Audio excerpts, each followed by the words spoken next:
Right, we got some big games coming up on December 28th. So, some incredible matchups with this one starting at noon. We got Houston at Auburn. We're going to go through all of these games as we go. The Holiday Bowl, one of my favorite bowl games every single year. UCLA, NC State, and that one. We've got the Liberty Bowl in Memphis, Texas Tech, Mississippi State. A lot of exciting games coming up, but first we are going to start with Tuesday afternoon. Houston enters with a top 20 ranking, and they're going to get a test in an SEC opponent in Auburn there. Now, despite the rankings, the Tigers are favored by 2.5. So some key players already out in this one, as we were discussing. It's just going to continue. Danny, your thoughts? All right, so you have no Bo Nix, who's off, and he made his grand announcement to go to Oregon. You have no Tank Bigsby. You have no Zacoby McClain for Auburn. And then for Houston, they don't have Marcus Jones, who's one of their best players, an electric return guy. So this, to me, is one of those games you really have to look kind of at depth charts. And if we're going down the depth charts and we're looking at past recruiting rankings, I'm going to go with the talent on Auburn's roster and trust them. A little bit more depth, a little bit more ability to go down, bring some young players up who will be excited to play in this game, which will be in their backyard. So I'm going to lay the points with Auburn. I'll lay the 2.5. TJ Finley has proved more than capable as a backup, was even pushing Bo Nix at times throughout the season. Jarquez Hunter, young running back, he'll take the majority of the reps without Tank Bigsby there. He was an all-SEC freshman team candidate for this Auburn running attack. So I think they'll control the line of scrimmage. And I do think this will be a lower scoring game. I think that Auburn will be working on the run game. Brian Harsin wants to be physical, and I think they'll be able to slow down Houston's offense, despite they've been able to put up some points throughout the American. I think that comes to a halt versus Auburn. So I think a lower scoring game, I'll take the under, and I'll lay the 2.5 with Auburn. I'm with you on the side of Auburn here. I still think regardless of Bigsby being out, they'll still be able to run the football, and TJ Finley will play a part in that for Auburn. They are going up against a good Houston defense against the run. They were number one in the AAC earlier this year. Here's what you look for a lot of times in bowl games, though, especially with a group of 5 team like Houston. You're saying, all right, who else have they played this year? They lost versus Texas Tech to start the season. They read off 11 wins and then lost again in the conference championship game to Cincinnati. So I just think there's a talent gap between these two teams, regardless of what the ranking shows. And at the end of the day, Auburn would prove to be the more superior talented team. So you lay the 2.5 points here. I am on the other side of this one, though. I do think Houston can put up some points. Clayton Tune's been solid this year. So I think it hits the over, maybe not by a lot, but I definitely think they can get over the 51.5 as well. Both like in Auburn at noon Eastern on the 28th. Up next, we got the First Responders Bowl there. At 9-3 Air Force, they had a really solid season. All 3 losses were only by 1 score. It's still 6-6. You got Louisville there. They're favored in this game, but just barely 1.5 points. 55.5 for the point spread there, or the over-under. So Brady, we'll start with you. Who do you like? Well, look, anytime you have an option team involved like you do in Air Force, who leads the country in rushing, the under's always going to be the play, bottom line. And even some of their defensive stats are skewed because how many limited possessions their opponents face. So, look, Brad Roberts is the bell cow running back in the triple option attack. You'll see him get the bulk of the carries and what they like to operate and how they like to run. But the player to watch is going to be Malik Cunningham. He's the most dynamic player, a top 5 product in the ACC this year in regards to top 5 offense. Second on the team in rushing. Leads the team in rushing, but he's just a pleasure to watch. His playmaking ability too on the outside. So I'm going to go ahead and lay the 1.5 here, but I still think the under is the better play of the 2. All right, Jenny, you know what happens when we agree. We let it rain with that confetti. Confetti! We got some lock unity here. Same side of the boat on this one. I'm in total agreement with Brady here. There it is. Let it rain. Let it come from all over the place. And for a lot of the points that he done on, Malik Cunningham is really, there was a little bit of controversy because he didn't make the All-ACC any first, second, or third team All-ACC quarterback, but it's because the conference had a bunch of good quarterbacks playing in it. And then I think the reason that I like Louisville and the under is typically when Air Force plays, no one likes playing a triple option, especially their version of it. But usually that's within the course of a season. Things are a little bit tight. You're cramming preparation with extra bowl practices to prep for it. I do think Louisville will have a better game for it. Zeke Daniels has had a fantastic year as the quarterback at Air Force. Troy Calhoun has raved about him. He's been a big part of the success. But ultimately, I think Louisville proves to be too much, but I'm in agreement with Brady. I think this will be a lower scoring game as Air Force, their whole design is to slow the game down. I think they'll do that, but I think Louisville will come out on top, so I'll lay the points as well. Always fun when you guys agree. Louisville is 13-3 as favorites in its last 16 games. The First Responder Bowl, that will be at 3:15 p.m. Eastern on the 28th. Okay. Up next, we got the Liberty Bowl. Mike Leach against his former team. I mean, could you write this up any better? Mississippi State heavily favored against Texas Tech. The styles of these two teams is similar because of the fact that Leach, over-under is at 59.5. So, Danny, we'll start with you. So this one's a tough one for me. I mean, Texas Tech, weird year. Matt Wells is fired when they're 5-3. They kind of limp to the finish. They bring in their coach and Joey McGuire, who's, been there kind of oversight. He'll be a part of this game, but it's weird. Like, it's just they've had different quarterbacks play, and yet they've gone out there and they've fought still till the end. Now they kind of limp to the finish. And Mississippi State, Will Rogers, talking about quarterbacks, has had a spectacular year, as you would expect he would in Mike Leach's air raid system. I think it's just too many points. I think 9, especially in this bowl season, we've seen a lot of the underdogs cover. I'll follow that trend, but I do think we'll see an overplay here. I think you'll see a lot of points from both of these teams. Texas Tech is used to the air raid. They're used to seeing offenses that throw it around, playing in the Big 12. So give me Texas Tech as the dog with all those points, but I think it'll be a higher scoring affair, so I'll take the over as well. Oh, the play is the over here. I mean, come on. You've got Mike Leach against his former team with the way that whole thing went down. He's going to try to hang 100 on Texas Tech if he can. So, I'm not so, bullish on the spread in this case with 9 points and it being a lot in this case. I mean, it's not like these two teams are that far apart. But the reality is Will Rogers is one of the more underrated quarterbacks in all of college football, not just in the SEC. It's a more prolific passing attack. And look, on the other side, you've got a Texas Tech team that's seen Tyler Shuck to start the year, then Henry Columbia who got banged up. Then we saw Donovan Smith, the freshman. I mean, it's going to be hard to necessarily tell what it's going to be. If it's Smith at the end of the season, he's got some ability to run the football too, as well as a passing attack. But I love the over. It's not for Mississippi State alone putting up a bunch of points, just as in kind of a revenge or a cattiness that Mike Leach might bring to this one. But I also think you could see them end up covering that big spread. But the over is definitely a play in this game. Yeah, the over 4-1 in the last 5 Mississippi State games. That'll be a fun one to watch. Next one, too, Holiday Bowl. I used to go to this one a few times just over the past few years. This year, they're in a new home, though, Petco Park. UCLA's first bowl game since 2017.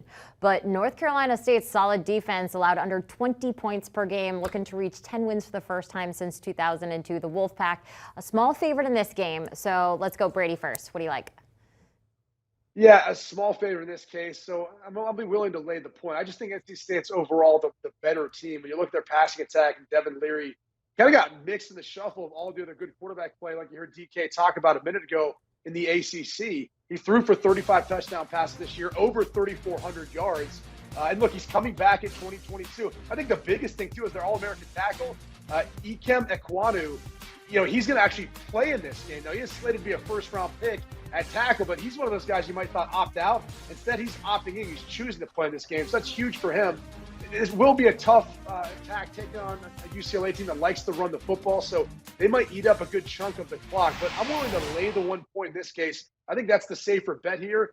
If I had to make a bet as far as the over-under, I'd probably take the over. I think even though as good as NC State's defense has been, UCLA will have their moments. Chip Kelly, he has his personnel or formation that he's going to bring out that he hasn't showed before for this NC State matchup that may catch them off guard early in this game and then see how they adjust. But I expect Devin Leary to put up some points, some big numbers in this one versus a high-pressure attack from UCLA. So go ahead and lay the point.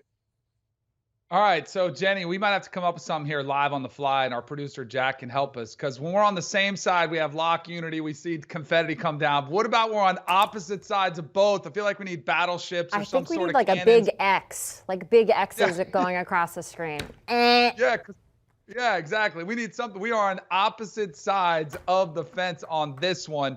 I think this will be a highly competitive game. I trust UCLA a little bit more. They really finished the season strong. They lost to Oregon, lost to Utah, back-to-back games. You're wondering which direction it is going to go.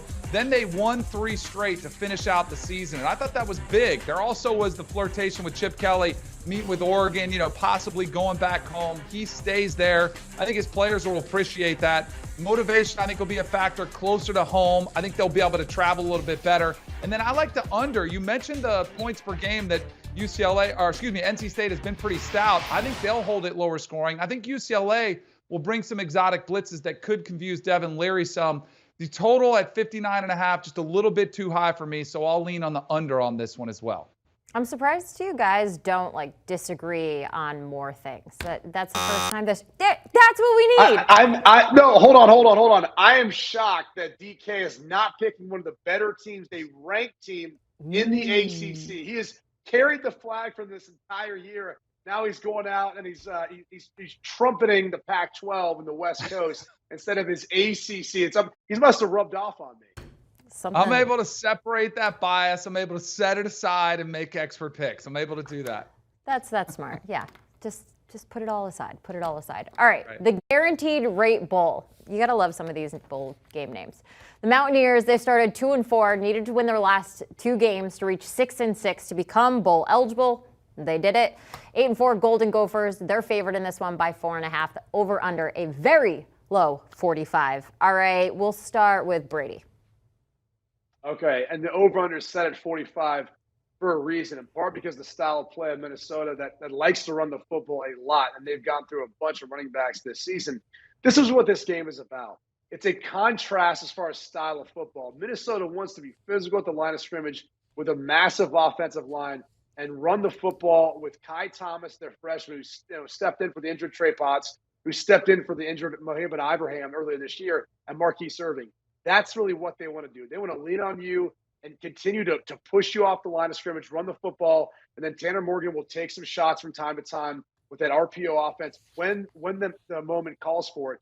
But outside of that, you look at West Virginia, Jared Dagey's going to have to really carry the load in this one. Letty Brown's not playing in this game. He's their 1,000-yard rusher for West Virginia. So they do have some big playability on the outside.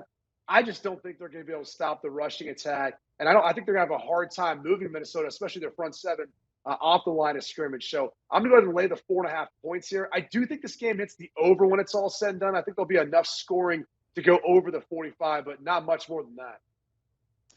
All right, bring out the battleships, bring out the X's, put out whatever we got because we're on opposite sides again. All right, no Letty Brown. I think he's a great running back, but I don't think it's going to be this massive loss. I do think they'll be able to plug in a backup with Jared Dagey at quarterback and still work the same game plan. But I'm all about momentum and who wants it more. I feel like Minnesota's season was a little more underwhelming from what their preseason expectations were. Neil Brown's squad came in, finished strong. They wanted to get to this position. They do it. They also, Kirk Ciarrocca was hired at Minnesota, came from West Virginia. Minnesota just fired their offensive coordinator, Mike Sanford. I'm curious to know exactly what the play calling is going to look like, what the play offensive game plan is going to look like.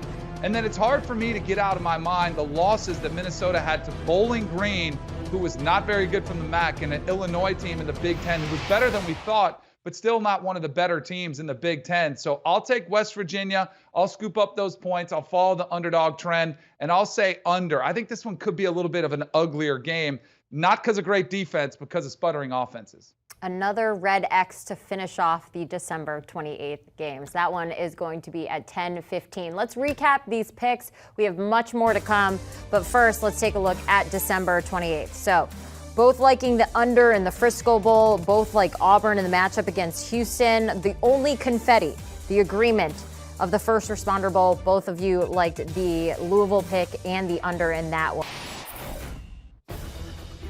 Welcome back to HQ. We are going over all of our bowl picks, and today we are looking at December 29th for the next few minutes. So I can't wait to watch the Fenway Bowl. I'm a little bit biased on where they're playing that one. We got the Pinstripe Bowl, too, in New York at 2:15. That's between Virginia Tech and Maryland.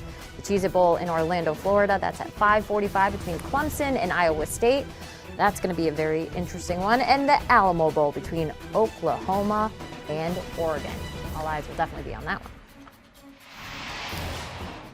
Let's welcome in our Brady Quinn and Danny Kanell for more bowl chatter. Let's start with the Fenway Bowl, a place very special to my heart. This one between SMU and Virginia. Now, this game has the highest betting total of bowl season, and it's no surprise Virginia is one of the teams involved in it. So Virginia favored in this one by 2.5. The over/under 71.5. I mean, that's a high number. Danny, we'll start with you. What do you think? First of all, I want to know how our very own and your very own Will Middlebrooks isn't like the face of the Fenway Bowl. Like, we have to make a petition. His face has to be plastered everywhere promoting this one. Maybe we can make that happen. Yeah. This bowl, so I look at this bowl and I'm trying to figure out, like, all right, I mean, obviously we're all trying to figure out what are we going to get in this game. I feel like Virginia's a little bit of a mess right now. Bronco Mendenhall, really, that was one of the surprises of the season when he decided to step down and, just take some time off from the game of football. And then Robert Anae, their offensive coordinator, who really was a big reason why this offensive attack was so prolific and they're throwing the ball all over the yard. He's not going to be there for the bowl. Brennan Armstrong will. So what matters the most? I don't know. Then you've got SMU. Their coach, Sonny Dykes, leaves and takes the job at TCU. This one is confusing for me. And then we have this massive point total. And yes, Fenway is in Boston where the weather could be a factor. I'll lean towards SMU. I feel like even though Sonny Dykes left for TCU, I talked to him throughout this year. I think his players understand. I think they'll feel like this game is bigger. Virginia, I wonder where their mindset is. And I'm going to take the under. I think the weather could be a factor. SMU plays in a warm weather spot. Virginia, most of their season is done before it gets too bad in Charlottesville. So I think that'll slow down these passing attacks somewhat, and I'll take the under. Plus, Tanner Mordecai's without his top two receivers who are out for this game. I think this one will be lower scoring than 71.5. Put up the X. We're on completely opposite sides here.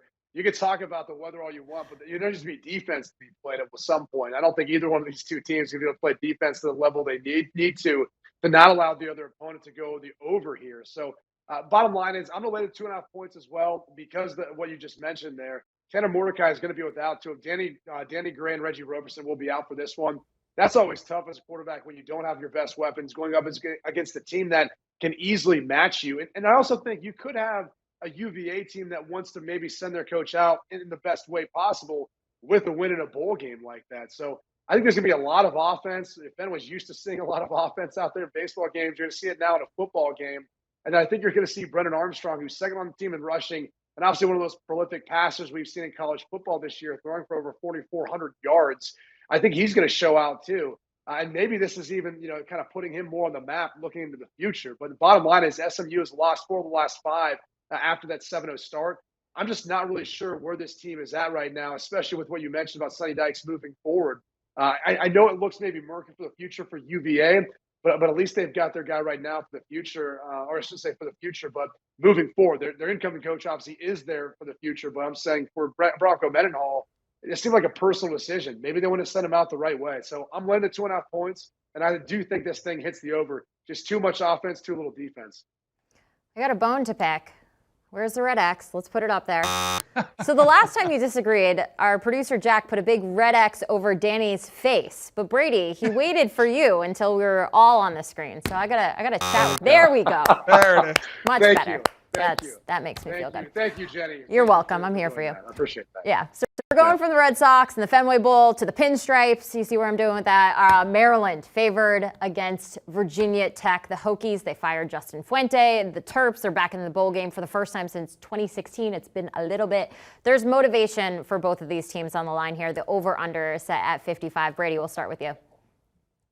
Yeah, look, I don't really have much on this game just because I have no idea what to expect. Both these teams got off to decent starts to begin the season. Maryland was 4-0. Then they got drummed on national television in their house versus Iowa. And it seemed like the rest of the season fell by the wayside. You look at Virginia Tech. They started off, obviously, with a nice top 15 win versus UNC to begin the year. And then it just kind of bounced all around after that. They ended up firing their head coach, Justin Fuente, and Braxton Burmeister, the starting quarterback. He's in the transfer portal. So it's tough to get a feel for all of this. I think if I'm just looking at these two teams and the talent, Maryland can't stop anyone. They were just atrocious on defense this year. So I'll go ahead and take the 3.5 points, even though I do think Talia Tagovailoa will be able to make some plays in the passing game. I think the other play in this one is just the under. with not knowing what to expect from Virginia Tech's offense at the quarterback position, I think they'll tend to want to lean on the running game a little bit, and it could be one of those games that gets shortened due to that. So I'll play the under. I'll take the 3.5 points. Danny, I don't feel good about either one of these bets in this game. Yeah, this is one of those games that makes me ask myself, do we really need 42 bowl games? Like, because I don't even know if the players want to be there. But since we've got games, we might as well break them down. You mentioned it. I'm on the other side. I trust Taulia Tagovailoa a little bit more on his 24 touchdowns and 11 interceptions. I still think they'll be able to put up some points. But I do agree with you on the under. I just look at these offenses. I don't trust either one implicitly to say, okay, they're going to run away with it. I do think this will be an uglier game. Again, weather could be a factor. Playing in New York, just outside in the Bronx. The Virginia Tech, the health of the program, bring in a defensive coach from Penn State. I wonder if they get some solid effort on the defensive side of the ball, trying to impress Brent Pry, their new coach that's coming in from Penn State. But aside from that, like, I don't feel great about either side. I'll lean Maryland because at least their quarterback is going to be out there playing. But I'll say the under because I do think this one will get some better effort on the defense side of the ball to both these teams. A lot of confidence from both of you. I'm really feeling it through the screen right now. The over is 4-10 in the last 14 Virginia Tech games. So both of you agreeing on the under in this one. All right, the next one's supposed to be a close one, the Cheez-It Bowl. Clemson not in the position they're typically in at this point of the season, going up against Iowa State. They had a disappointing season as well after making the Big 12 title game just a year ago. Over-under set at a low 44 in this one. Clemson favored by 1. Danny. So Brady might be surprised on this one. I'm fading the ACC again. I was able to watch this conference a lot. I know. But I look out there and the ACC wasn't very good. And Clemson wasn't very good on the offensive side of the ball. They have massive question marks now that Brent Venables has gone to Oklahoma. Tony Elliott's gone to Virginia. And already an offense that was struggling for DJ Uiagalelei to start his first year out really was a struggle. But the one thing I can trust, with or without Brent Venables, the defense comes to play. So I think they'll have some success against Iowa State, but especially without Breece Hall, who has opted out of this game to take on the NFL draft. But I do think this is a Matt Campbell signature special. Like, play the chip on the shoulder. We're going to go out there. It's us against this blue blood, this team that's, had this dynasty going. I think he has his players amped up. And Jenny mentioned it. This is not a position that Clemson is used to. They're typically prepping for a playoff game. Now they have all this turnover on the staff. They've had more opt-outs in the transfer portal and NFL draft than they've had in years past. I wonder where their psyche is. So I'll take the pesky underdog in Iowa State and the under because I do think Clemson's defense will keep this lower scoring. But in the end, I think Iowa State comes out on top. Yeah, I really think both defenses will keep this lower scoring. And you talked about some of the Clemson struggles. So that's why I love the under here. I think that's the play. You're really just weighing in on that 1 point that you're getting in this one. Look, I'll gladly lay the 1 point. I think someone talked about it before, Matt Campbell maybe, and talking about the culture there in Iowa State not being, 4-star, 5-star recruits, maybe in reference to an Oklahoma team. But look, Clemson's got a lot of former 5-star, 4-star recruits. Regardless of who's decided to opt out, opt in, whatever the case may be, they're loaded with better speed, better talent. The question really becomes the coaching staff and the instability. Brent Venables now taking over as head coach at Oklahoma. He's obviously leaving the defensive coordinator position. They've hired and elevated up, at least for this game internally, Tony Elliott. We just talked about UVA. He'll be their future head coach. He's their offensive coordinator. They've again elevated from inside of their program to do it for this particular game. So the bottom line is, I just think Clemson's the more talented team. I think that will showcase itself too, and especially considering Iowa State doesn't have their best player in Breece Hall. He was 6th in the country in rushing, with 20 and had 20 rushing touchdowns. That's a huge piece of your offense that really made things go. So look, the under's the play, but I'll gladly lay the 1 point here with Clemson. Cheez-It Bowl, that'll be at 5:45 p.m. on December 29th. Okay, the Alamo Bowl. Oregon and Oklahoma, both schools saw their college football playoff runs disappear late in the season. Both teams losing their coaches. The Sooners favored here by 4.5. Brady, we'll start with you. Look, this is a tough one because I think when you're looking at this matchup, at one point late in the season, we were like, oh, this could be a playoff matchup. Yep. Like, these two teams could be very well playing for a national championship. And obviously the season didn't work out that way for either team. Both teams lost their head coaches, clearly. Lincoln Riley to USC, Mario Cristobal to the University of Miami. So how do they both handle that? Well, look, I think there's more stability there at Oklahoma, at least in my opinion, considering you're looking at Bob Stoops as the interim head coach who really stepped in right away and helped calm some things down. Now, they have a lot of defensive starters out. Brian Asamoah, Nick Benito, Isaiah Thomas, Perion Winfrey is out as well. Those are big-time players. You're talking about the leading tackler and obviously the guys who get all the pressure up front. So that's going to be a huge loss for this. They still have Caleb Williams. They still have a ton of playmakers on offense and another team who's recruited well. So I think they can overcome that. And even though, again, Kayvon Thibodeau's not playing for Oregon, they've got some guys who have opted out. There's leading wide receiver as well. I think if you're comparing the two teams, I trust more in what I saw from Caleb Williams this year, be able to make enough plays compared to Anthony Brown. So I'll go ahead and lay the 4.5 points. I think I go with Big Game Bob, who comes back to help Oklahoma get a win here in the Alamo Bowl. Give it to me. Give me that X. Give me the red X. I'm on the other side of this one. Now, I will say this. If I happen to, at some point go take an interim job at Florida State, I would hope Brady would pick me too. Like, we're boys in this industry. He's boys with Big Game Bob too, so he better go with him. I do think it's a great story too, what Bob Stoops has done for Oklahoma. I don't know what the heck we're going to get in this game. Like, all these, I think maybe you go watch and play a live bet. I took the other side because I feel like I trust Anthony Brown, Travis Dye a little bit more. I think they can get physical up front a little bit more with Oklahoma. I think, bottom line, you might see in this game a lot of players kind of doing that, like, hey, you got me on the defense side of the ball when they're talking to each other in between plays. Hey, let's not get too crazy on this one. Let's make it to an offseason good, because of what we were talking about. These are teams that had playoff hopes.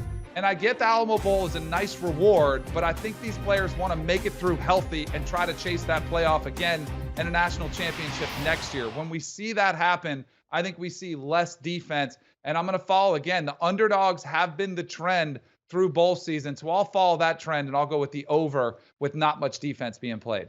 Some more red X's on December 29th games. Fellas, don't go anywhere. We have more bowl picks to come with you shortly as we take a little quick recap of the December 29th game. So total disagreement in the Fenway Bowl. Brady likes Virginia in the over. Danny likes SMU in the under. You both like the under in the Pinstripe and Cheez-It Bowl. And some more red X and disagreement with the Alamo Bowl. Brady going with the Sooners in the under. Danny likes the Ducks and the over. And we're back. Time to make more bowl picks with Danny Kanell and Brady Quinn. Looking at the December 30th slate of games, a battle of the Carolinas in the Duke's Mayo Bowl. We've got Tennessee and Purdue hanging out in Nashville for the Music City Bowl. Meanwhile, ACC champs Pittsburgh will go up against number 10 Michigan State in Atlanta in the Peach Bowl. And in Vegas, Wisconsin goes head-to-head with Arizona State. And with the table set, let's bring back Danny and Brady to break all these games down. Brady, let's start with you. And a look at this game between UNC and South Carolina. Sam Howell looks like he's making his final start for the Tar Heels. The over-under set at 58.5. Is that set a little too high for this one? I believe it's set a little bit too high, and only because I'm not really that bullish on South Carolina being able to score many points in this one. Like, this game to me is all about Sam Howell and seeing if he can make a case or a final case that he should be a first-round pick at quarterback. He's one of the more prolific passers in UNC history. You're going to see him connect to Josh Downs, who's one of the better wide receivers in the ACC this year, and really the rushing attack with Ty Chandler. And he'll pitch in there. You know, he's second on the team in rushing. They don't play much defense. So bottom line, South Carolina will have their opportunities, but I'm willing to lay the 9 points. I don't necessarily love this game as far as laying bets. I think the under is the play, though, if you had to pick between the two. I do know this, Danny. Someone at the end of the game is going to get a Mayo bath when it's all said and done, since both head coaches have agreed to it. Whoever wins, they get that Mayo bath. So you should at least watch this game if you want to bet, to watch the bath after the game. Yeah, no doubt about it. I think Duke's, the Mayo company that sponsors this bowl, realized what a missed opportunity it was last year. Remember the end of the game? Remember everybody's like, ooh, they're going to get a Mayo bath, and no one did it. Both these coaches smart enough to know a viral moment. It may be uncomfortable, but it's great for recruiting. Shane Beamer and Mac Brown, obviously great recruiters. So they're like, sure, and we can donate the proceeds to charity. Sign us up. I do think Mac Brown gets the Mayo bath. I do think, similar to you, by the way, we have some confetti to let rain on us because we're on the same side of this one.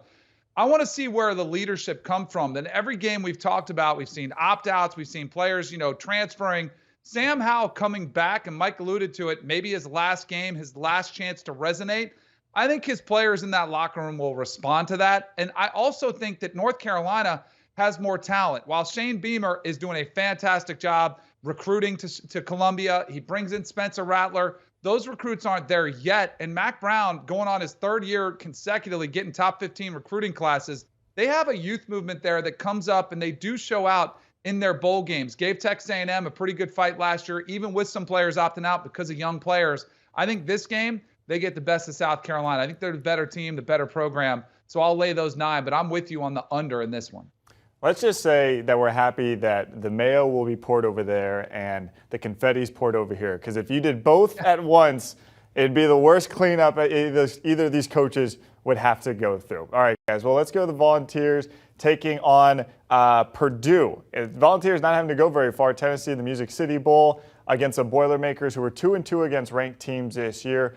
Brady, quick question here. Are you jumping on the Boilermakers train? After all, Hendon Hooker for Tennessee decided he's going to come back, so good news there for the Vols. Yeah, no, I'm not jumping on Purdue here. I actually like the fact this is a home game for Tennessee. We talked about the proximity just to their campus. So there should be a lot of Volunteers fans who are there. And they should be excited about the fact that Josh Heupel's coming back as their head coach. There's a thought that he might leave to go take the Oklahoma job. Ended up not being the case. And if you look at all the first-year head coaches in college football, that 7-5 record was the best of any first-year head coach in the Power 5. So there should be a lot of optimism here. That's one of the reasons to lay the 4.5 points, outside of the fact that Hendon Hooker put together one heck of a year. 26 touchdowns, over 2,600 yards, only 3 interceptions, and they can run the football too. I mean, this is a team that averages over 212 yards on the ground per game. So it's going to be a big-time challenge for Purdue, and it really contrasts of styles. Aiden O'Connell likes to air things out. Purdue's one of the more prolific teams in the Big Ten. They throw for about 340 yards per game. So you will see a fair amount of scoring, but they're going to be without George Karlaftis, one of the top picks this upcoming draft, as well as their outstanding wide receiver, David Bell, both players which you played big-time roles in those upsets over Iowa and Michigan State earlier this year. So I'm laying the 4.5 with Tennessee, a home game. And I think if you had to play the over-under, play the under here. Maybe not quite as much offense. Oh, man. Get up the X. Throw them up. Opposite sides on this one. I think these teams are both going to go fast. I think they want to get possessions. Jeff Brom, even without David Bell, Aiden O'Connell has been able to put up some pretty big numbers. I do think that's a devastating loss. No George Karlaftis should make it pretty easy for Tennessee to move the ball up the field. Love the future for Josh Heupel, but we know they want to go hyper fast too. So even if these teams don't have like a high success rate offensively and score every possession, they're going to get a lot of possessions, both of them. So I actually like the over in this one. I didn't love Purdue here. This was sort of just a dog play. I don't disagree too much with Tennessee with Brady there, but what I think you should play is the over in this one. I think this will be a higher scoring affair with both teams able to put up some pretty big numbers. Oh, the agreement can only last for so long here. Let's go over to the Peach Bowl. Pitt against Sparty. No Kenny Pickett for the Panthers. Kenneth Walker going to sit this one out for Michigan State as well. MSU favored by 2.5. The over-under set at 56. Danny, who do you like and where are you going with this over-under? Mike, tell me what the heck I study for this game. Like, am I going to study Nick Patty, the backup quarterback who's hardly played at all for Pitt? Like, what? This drives me nuts, and I get that people might be frustrated, and I think Kenny Pickett should have played. I think this would be an opportunity for him, much like Matt Corral at Ole Miss, to say, yeah, I want to finish what I started, but he's been there forever. He's played a lot of football games, and even more importantly, his offensive coordinator, Mark Whipple, decided to leave before the bowl game, so he doesn't even have him there as he's on to Nebraska. So I get it, but how do you pick one in this one? Then Kenneth Walker III, who had maybe the best season for a running back. He's a running back. He, puts himself through injuries there. So I get these players opting out. What I can't figure out, why doesn't Chick-fil-A, who sponsors the Peach Bowl, why don't they pony up a $50,000 appearance fee, for these players? Let them use some of that NIL money to go out there and actually play in the game. And I know they have $1 million at stake, but for one game, pay them 50 or 100 grand. I bet both these players would have played, but that's another issue. Back to the pick itself. I'll go with Pitt. I think Pitt, historic season. Pat Narduzzi's defense was also one of the unsung heroes. I do think they'll be able to get pressure on the quarterback. They led the ACC in sacks. really able to pressure the quarterback. But both teams, without their offensive stars, has me leaning towards the under. So that's probably the play I like the best more than the side. I'll take Pitt, my ACC affiliation, but I like the under better than anything. I'm right there with you on the under. You're missing two superstars, two guys who are up for the Heisman. Obviously, Kenny Pickett got to go to New York as a finalist. And the reality is, without those two stars, you're going to have less offense in this game. I'm leaning the other way, though, as far as landing 2.5 points here with Michigan State. I think when it comes down to it, Peyton Thorne had his moments this year throwing the football. They still have some playmakers on the outside. You talk about Pitt's pass rush, and they've got some of that, but so does Michigan State. They can get after it, two up front. And then also Jordan Simmons, I think he can take over a little bit of that rushing attack that's left behind with Kenneth Walker. I think the biggest question is, can he get as many yards after contact that Kenneth Walker became so famous for this year? That's the biggest question. But I'll lay the 2.5 points here, but the under is definitely the play. It's amazing. I think when you saw this game and you look at the billing with Kenneth Walker and then Kenny Pickett, everyone thinks, oh man, we're going to get a great offensive performance in this one, and then take both those guys out. And now it's going to be a defensive struggle between those two defensive lines there. But it will be interesting to see. Danny, I thought you made an interesting point there about that NIL stuff. I wonder if Bulls will move towards that format, considering all these guys have been opting out. Meanwhile, in the Las Vegas Bowl, every reporter's dream assignment, right? Everyone wants to go to the desert, Wisconsin, Arizona State. Brady, who's leaving the Strip with a win? It's going to be Wisconsin. I mean, I'm not even sure what to make of Arizona State's season this year, especially with USC down. I feel like everything was kind of open for them to potentially win the Pac-12 South. And look, Jaden Daniels had such a disappointing year. He decided to come back next season. And he's going up against one of the best defenses in the country. They're top 6, I believe, in scoring. But just overall, this is one of the stingier defenses, more on tougher fronts. And even though he plays a part in that rushing attack for Arizona State, yards are going to be hard to come by in big plays for that matter. And then really the story becomes, can Arizona State handle the physicality of this Wisconsin offense, who with Braylon Allen at running back just absolutely took off this season, had over 1,100 yards in just 11 games as a freshman. So obviously an incredibly bright future. But he even helped Graham Mertz come along, even their passing attack, in particular to their wide receivers. So I'll lay the 7 points here.